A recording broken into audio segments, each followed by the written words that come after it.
Have you ever seen two things that seem to be 100% compatible, but later you find out that maybe they're not quite as compatible as you thought they might be? In fact, they're direct opposites.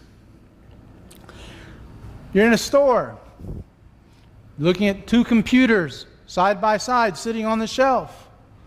They look the same. The monitors are the same size and everything like that, and one's $50 cheaper than the other.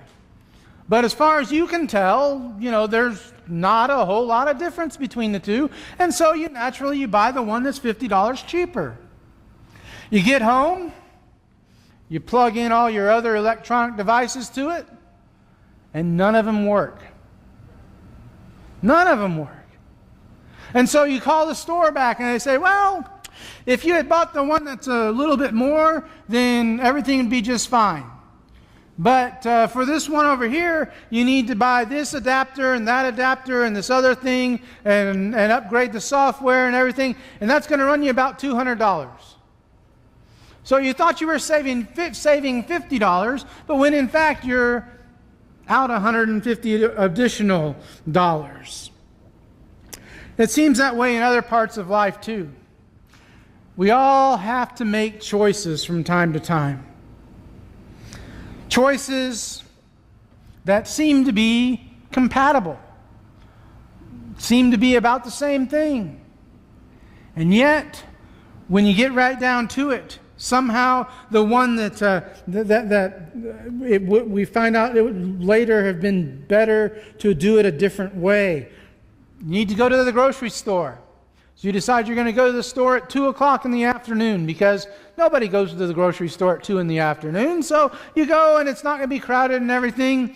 And at 2:05, the radio station calls your home phone and says, if you call back within the next 10 minutes, you'll win $10,000. Good luck. That's why no one has a home phone anymore, right? That's why, so that it goes to your cell phone and you're right there and you can call them right back and everything. But it just seems to be that way. It can almost seem funny when we look at some of our choices. Again, you got two things that seem to be identical, seem to be equally beneficial to us, and you weigh the pros and cons of each one, and you make your decision, and somehow the one we choose ended up hurting us. Have you ever felt that way? Things were that way in the Bible as well. Things that sounded so good at the time, but in actuality they ended up hurting us, or hurting the people involved. Look at, for example, the story of Achan in Joshua 7. You don't need to turn there, but think about that story. He didn't think anyone was going to miss the stuff that he took from Jericho. He didn't think anyone would miss it. Excuse me. He didn't think anybody would miss it. He didn't think it was valuable. He didn't think it was that big a deal. But to God, it was a very big deal, because God had commanded that everything in Jericho be given over to him by destruction. And so when Achan took the stuff that he did and it was discovered, he and his family had to pay with their lives for his choice that he made. That sounded so innocent. That looked like such a good idea at the time. And it wasn't just them, but think about the other innocent lives of Israelites that were lost at the first battle of Ai because of Achan's sin and his sin still being in the camp. There are also two things in the Bible that seemed like they were 100% compatible. The promise or the covenant to Abraham and the law of Moses. And it turns out they both were working toward the same goal, but they were working on different levels. As a result, they were not in fact compatible. If you would follow along as I read Galatians 3, verses 15 through 25. To give a human example, brothers, Even with a man-made covenant, no one annuls it or adds to it once it has been ratified. Now, the promises that were made to Abraham and to his offspring, it does not say, and to offsprings, referring to many, but referring to one, and to your offspring, who is Christ. This is what I meant. This is what I mean. The law, which came 430 years afterward, does not annul a covenant previously ratified by God, so as to make the promise void. For if the inheritance comes by the law, it no longer comes by promise, but God gave it to Abraham by a promise. Why then the law? It was added because of transgressions until the offspring should come to whom the promise had been made. And it was put in place through angels by an intermediary. Now, an intermediary implies more than one, but God is one. Is the law therefore contrary to the promises of God? Certainly not. For if a law had been given that could give life, then righteousness would indeed be by the law. But the Scripture imprisoned everything under sin, so that the promise by faith in Jesus Christ might be given to those who believe. Now, before faith came, we were held captive under the law, imprisoned until the coming faith would be revealed. So then, the law was our guardian until Christ came, in order that we might be justified by faith. But now that faith has come, we are no longer under a guardian. We start by looking at the covenant example in chapter 3, verses 15 through 18. Paul begins this part of his argument of his discussion with the Galatians by citing a common occurrence. He talks to them about something that every single one of them at some point in time in their life had used, had been involved with. He talks to them about a covenant, a promise that was made. Now, in Bible days, if it was said, it was done. Pretty simple. You say it, you do it. That was the end of it. If you made a covenant, you upheld your part. That's why Abraham wanted to keep his part of the covenant with God. So when God said, Abraham, I want you to take your son, your only son Isaac, and go to the place I will show you, and there offer him in sacrifice to me.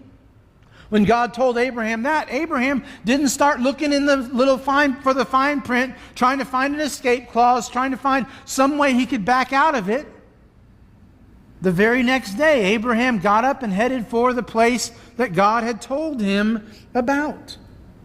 Now, this illustration would probably not be as effective today.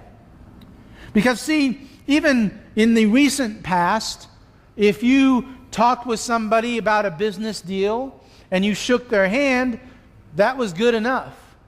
Nowadays, you've got to have a piece of paper notarized and witnessed by 15,000 other people who saw you make the promise so that you can't get out of it. Or you work it into the contract or the covenant, the covenant that you're making, the contract that you're signing. You write into it clauses that allow you an out if circumstances change for you. A common occurrence, though, to the Galatians would be this covenant idea. Then he talks about a common recurrence, that having to do with Abraham's seed.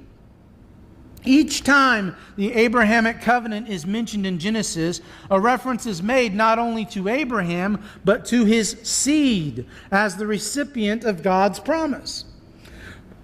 Paul makes a very big deal about the singular use of the word seed. Makes it a big issue. You might say, now wait, in English, seed can be one, or it can be plural too. Sometimes you have seeds, plural, but sometimes seed can be, he went out to sow seed, and it's talking about more than.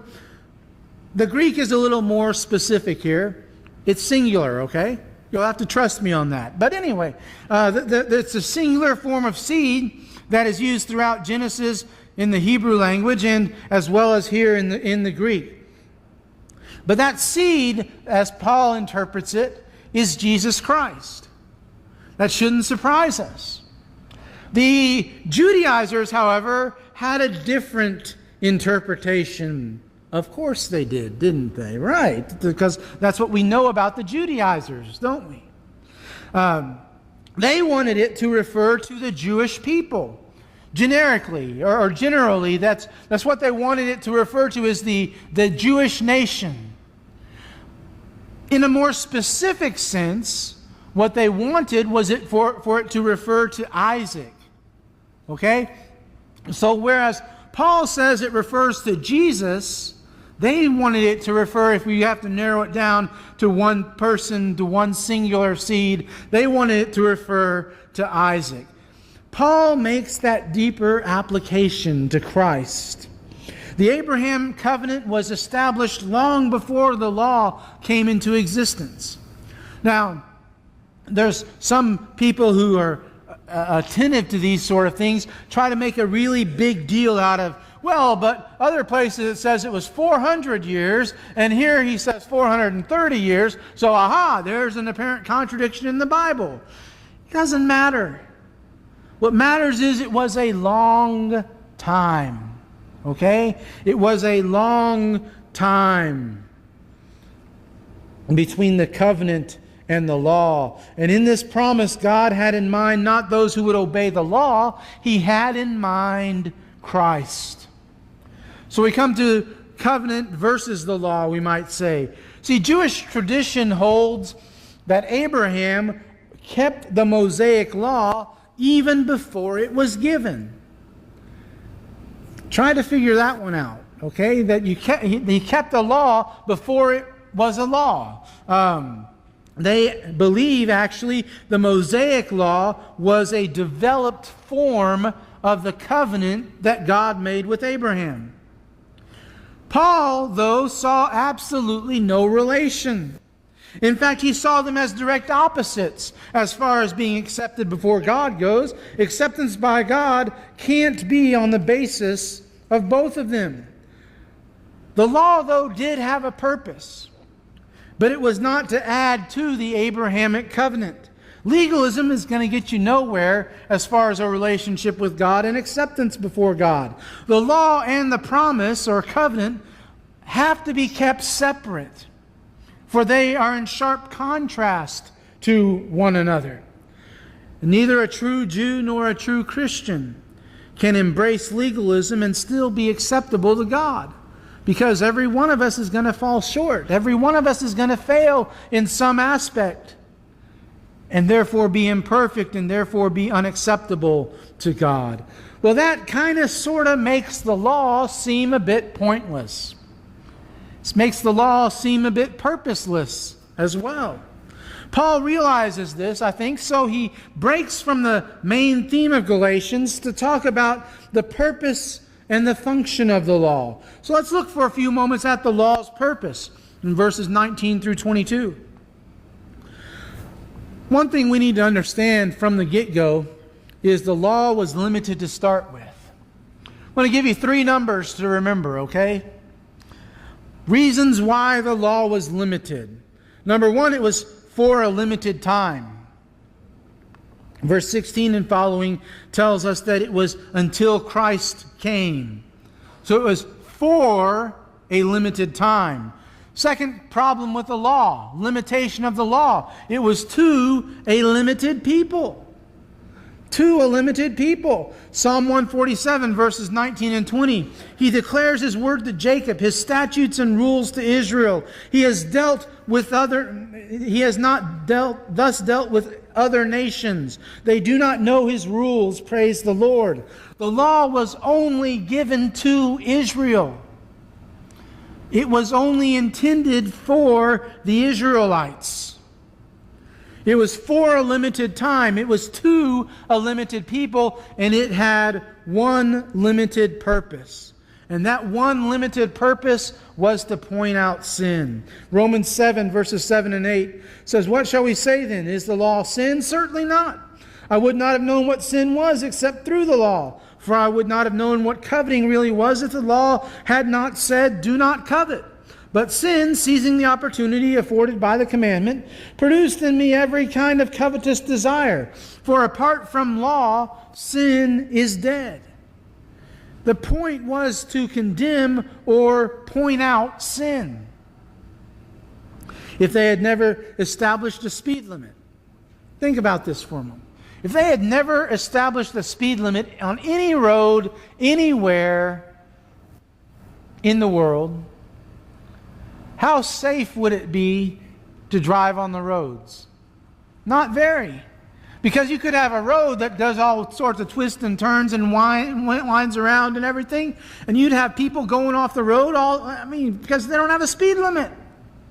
But the law was established for our protection. Not because some clueless legislator wanted to earn the votes of people who lived along that road. No. It was established for our protection. Now, I want you to hold on to that thought for a moment, and we'll come back to it in just a bit. The law's purpose, it was limited to start with, mostly because the law was imperfect. An imperfect mediator makes the law imperfect. When the Israelites were at Mount Sinai, in Exodus 20, verse 19, they begged Moses to be the mediator for them. They didn't want to see the thunder and lightning and everything that was up on the mountain and everything, and the voice of God rolling through, and the rule that even if an animal touched the mountain, they had to be put to death. They didn't want any of that. They didn't want any part of that. They wanted Moses to talk to God, and then Moses to talk to them, and that would be fine by them. They would trust him, at least maybe for a little while. But in some cases, mediators are necessary. See, rumor has it, okay, I don't know this for a fact, but rumor has it that professional athletes have agents because if they were to engage in their own negotiations, they would make far less money because a few of them actually play because they love the game. Yeah, that's what the rumor is. So they've got these other people that don't play the game, that are smart lawyer types, and they go out and they earn them, and well, they don't earn them money. They negotiate for them so that they make as much money as they possibly can. Because mediators sometimes are necessary if we want to get the best deal. Now, we've all, I think, at least thought from time to time, if only God would speak today. If only God would speak like He did in the Old Testament, things would be different. I mean, if only God would tell us how to confront terrorism. If only God would tell us how to provide clean water to developing countries. If only God would tell us to, and insert whatever pet issue you have, in the blank there. If only God would speak to us today. Well, God does speak to us today, doesn't He? It's right here for us. He speaks to us today. He's told us all that we need to know. And He used the only perfect mediator that there is, Jesus Christ. And the message is written down right here for us, in black and white, and in some cases red. All we have to do is open it up and read it. God does speak to us today. The purpose of the law versus the purpose of the promise. The purpose of the law was to condemn, plain and simple. If you do this, then you die. Pretty cut and dry. However, the purpose of the promise was to save. The purpose of the promise was salvation. God was the originator of both.